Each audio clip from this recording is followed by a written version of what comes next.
सेब के पेड़ पे। पहाड़ी सेबों का मजा मैदान में लेने के लिए आपको इसका काट छांट 20 दिसंबर से 20 जनवरी में करना बहुत जरूरी है। काट छांट कैसे करें उसकी आपको जानकारी होनी चाहिए।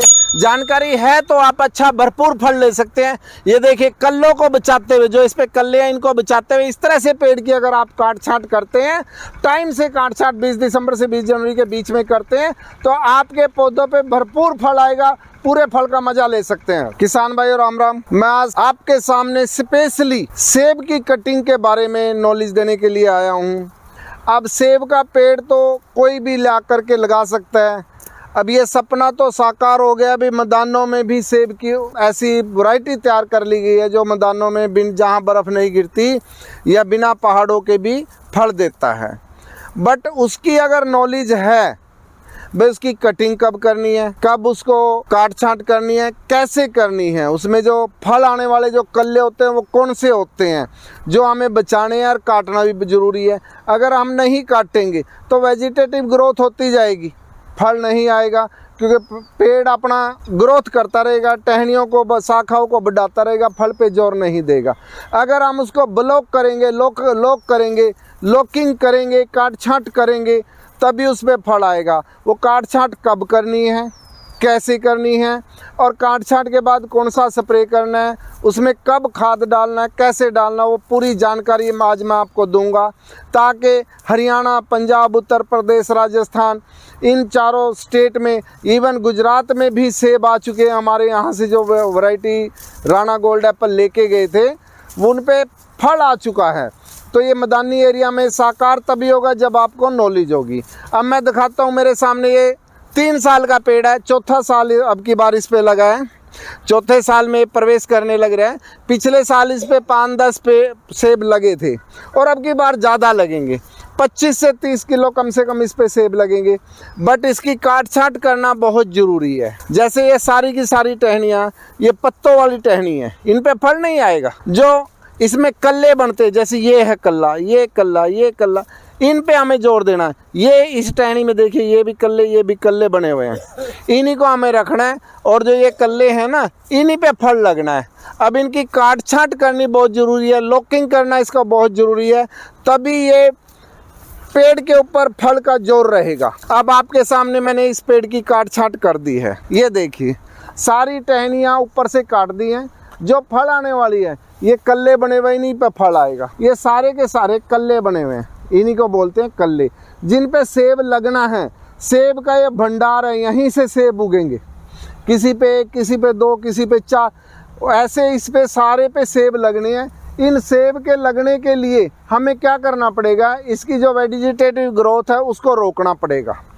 उसे रोकने के लिए हम इसकी काट छांट करेंगे। दूसरी बात, ज़्यादा ज़रूरत से ज़्यादा ऊपर हमें नहीं जाना देना। इसकी हाइट सिर्फ 14 फीट तक जाने देनी है। 14 फीट से ऊपर तो आए साल काटना ही है। 14 फीट के ऊपर कल्ले भी बन गए हैं तो उसका भी आप लालच मत करो, उनको काट दो, क्योंकि जितनी इसकी हाइट ज़्यादा हो गई उतना इसकी गिरने की प्रवृत्ति ज़्यादा बढ़ेगी। क्योंकि सेब के पेड़ में, बादाम के पेड़ में जड़ें इतनी लंबी नहीं जाती जैसे जामुन में, आम में इनकी लंबी लंबी जड़ें जाती हैं। इसकी जड़ें गहरी नहीं होती, ऊपर ही होती हैं, इसलिए ऊपर से काटना, लॉकिंग करना बहुत जरूरी है। अब जैसे हमने काट दिया है, अब किसान भाई पूछ रहे थे कि काटना कैसे है, वही मैं दिखाना चाह रहा हूँ कि हमें इसकी जो ग्रोथ है ना, ज़्यादा से ज़्यादा ग्रोथ इसकी रोकनी है। जहाँ कल्ले बने हैं उन्हीं को हमें रखना है, बाकी ज़रूरत से ज़्यादा जो ग्रोथ है उसको हमें काट देना है। जैसे कि मैं काट के दिखा रहा हूँ, कुछ कटिंग कर भी चुके हैं, बाकी और भी ज़्यादा मैं इसको ब्लॉक कर रहा हूँ ताकि हमारा जो कल्ले हैं उनकी ग्रोथ पे और उनके फल पे असर पूरा पड़े और जो वेजिटेटिव ग्रोथ है उसको रोक दिया जाए। अब इसकी काट छांट करने के बाद इसके ऊपर हम स्प्रे करेंगे COC का। COC थोड़ी डोज हैवी होती है उसकी। काट छांट के बाद उसकी हमें 3 ग्राम प्रति लीटर के हिसाब से, 1 लीटर पानी में 3 ग्राम डालना है COC। तो आप अगर वो COC नहीं है तो बावस्टिन भी डाल सकते हैं, कैप्टान भी डाल सकते हैं। मेन मकसद तो इसमें फंगस रोकने के लिए है। जब हम वैसे तो 2 ग्राम प्रति लीटर डालते हैं, अब 3 या 4 ग्राम डालेंगे। किस लिए डालेंगे, क्योंकि इसकी काट छांट जो हमें करी है उसकी फंगस अंदर ना जाए। अभी काट छांट के बाद इस पे स्प्रे कर दिया जाएगा। स्प्रे करना बहुत ज़रूरी है इन्फेक्शन से बचाने के लिए।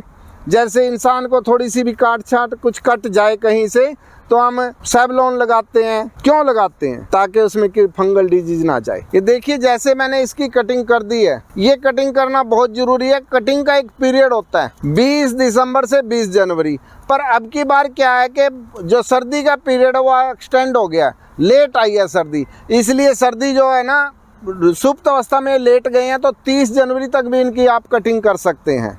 तो ये जैसे मैंने इसकी कटिंग करी है, ये सारे पौधों की इसी तरह से कटिंग करनी है। हाइट इनकी नहीं जाने देनी, कल्ले देख देख के इनकी कटिंग करनी है, कनोपी बनानी है, काट छांट करनी बहुत ज़रूरी है, तभी इस पे फल अच्छा आएगा। अच्छे फल के लिए कटिंग जरूरी है। कटिंग के बाद इस पे कार्बनडिजम का कोई भी कार्बनडिजम की दवाई आप मैंने बताया, बायोस्टिन ले लो, कैप्टान ले लो, सीओसी ले लो, उनका इस पे स्प्रे करना बहुत ज़रूरी है। अगर आप इस तरीके से काट छांट करके, समय पे काट छांट करके और पूरा ध्यान से पूरी जानकारी के साथ साथ काट छांट करते हैं तो आपके पौधे पे भरपूर फल आएगा, अच्छा फल आएगा। धन्यवाद।